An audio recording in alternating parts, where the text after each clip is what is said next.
Welcome to the Rim Break Rodeo. We hope this video helps. You start by making sure the camera rune is unlocked and functional. You need the Hatino Tech Lab upgrade to use the photo mode.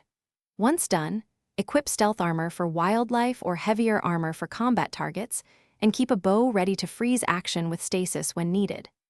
Make sure your Sheikah slate has enough memory slots and that you understand the difference between snap and snapshot options. This avoids wasted shots and helps you prioritize subjects.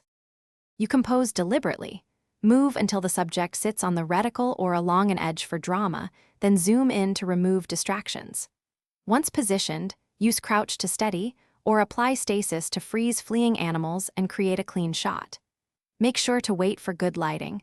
Early morning or late afternoon reduces harsh shadows, and time your shutter for animations or poses.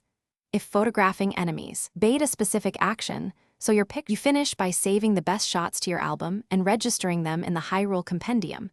This unlocks entries and rewards. Once registered, backup duplicates or delete poor quality images to free slots. Consider camera upgrades or amiibo for rarer captures. If things go wrong, make sure the camera rune is actually unlocked, verify your memory isn't full, and confirm you're in photo mode rather than weapon targeting. Addressing these 3 fixes clears most issues. Thanks for watching. Consider subscribing if we helped you.